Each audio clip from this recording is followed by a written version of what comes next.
Queridos irmãos, a paz do Senhor a todos. Nós vamos dar continuidade ao segundo vídeo deste livro aqui maravilhoso do Dr. Pablo Eideiros, tá bom? Da editora Vida.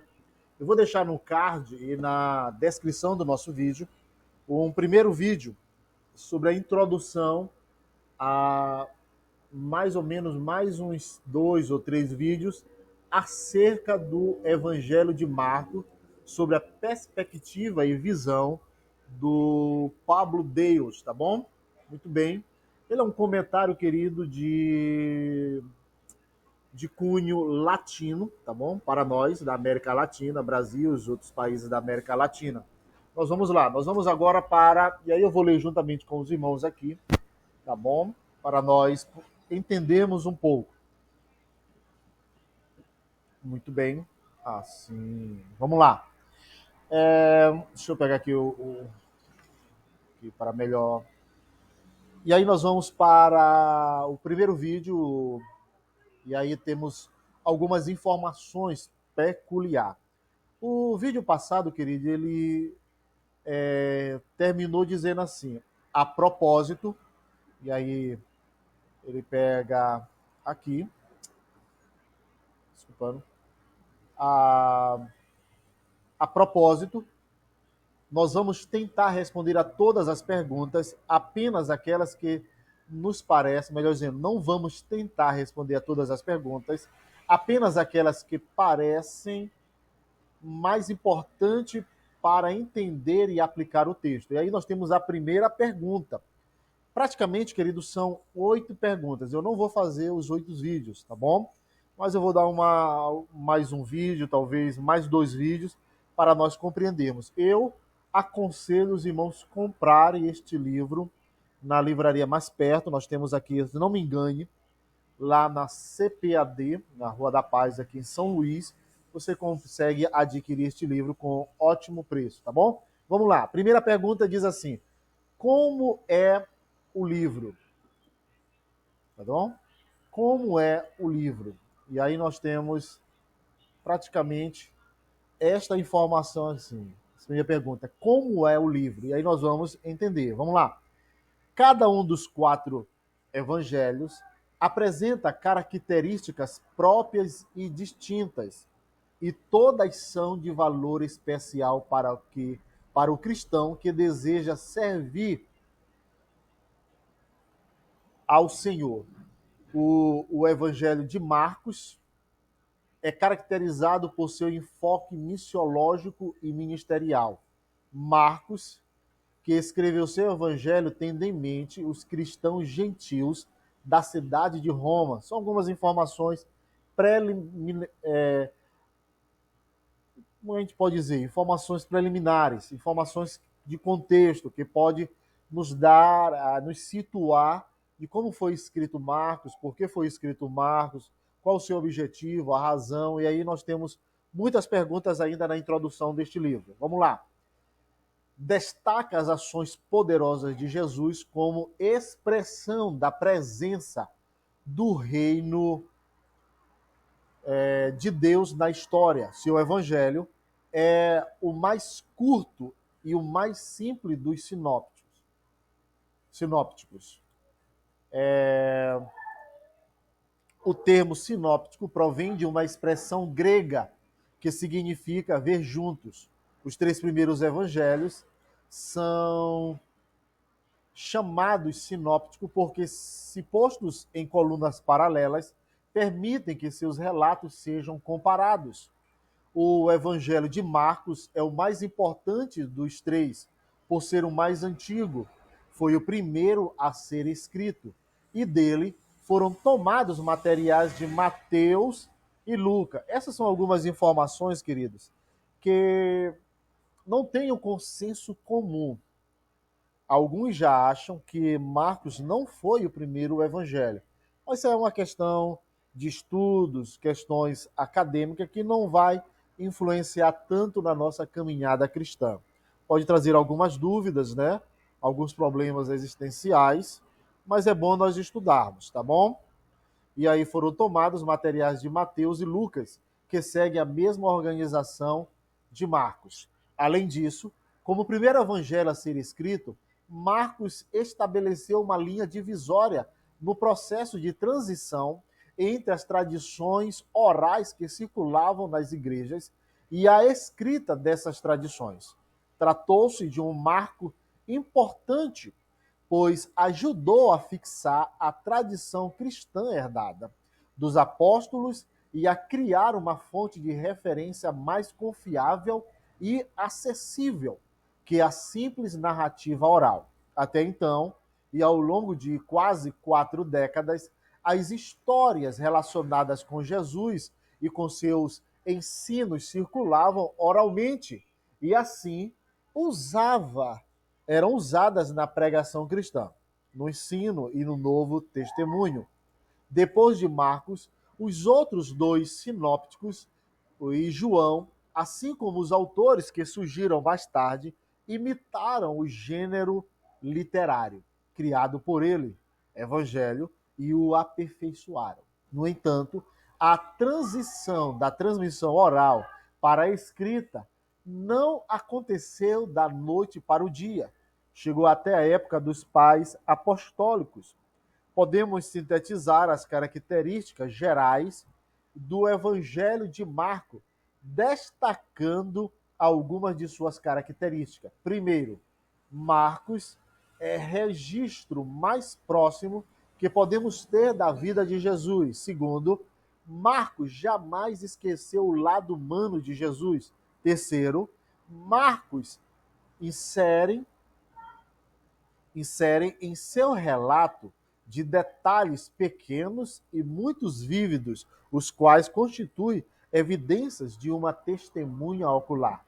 Marcos tem um estilo literário muito simples, dinâmico, vernacular e rápido. O advérbio imediatamente, aí nós temos o grego, né?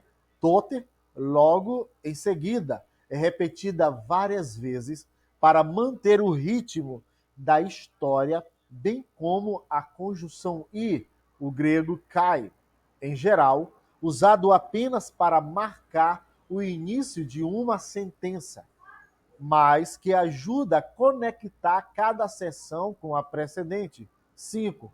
Marcos é uma leitura muito atraente, cujas cenas descritivas envolvem o leitor especialmente por causa do uso frequente do presente histórico. Isso dá ao relato uma qualidade dramática.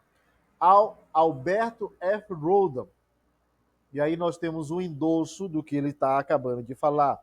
Abre aspas. Estamos diante de um evangelho visual, uma história em imagens, no qual a linguagem está a serviço da narrativa. O esforço para narrar como um jornalista moderno faz que o autor veja as ações de Jesus e, por esse motivo, às vezes, incorre em repetições e exageros. Marcos, porém, está interessado em fazer um relato fiel dos acontecimentos. Ele não é apaixonado por estilo, nem dado a refinamentos ou adjetivações. No entanto, para aqueles que gostam de literatura, o uso quase ilimitado de conjunção e nos faz pensar em romancistas como William Faulkner. A ênfase de Marcos na imagem, não no discurso, torna esse evangelho um livro atraente e atual, fácil de entender, por não ter uma linguagem complicada ou sofisticada. Atual, porque hoje vivemos precisamente no mundo da imagem. Marcos começa seu relato com o ministério público de Jesus e se concentra nas ações e obras deste, sem dar muita atenção às parábolas ou aos discursos de natureza didática. O Evangelho de Marcos consiste no relato vigoroso, colorido e dinâmico das ações portentosas de Jesus. Seu estilo conciso, carregado de drama e em movimento constante, cativam o leitor.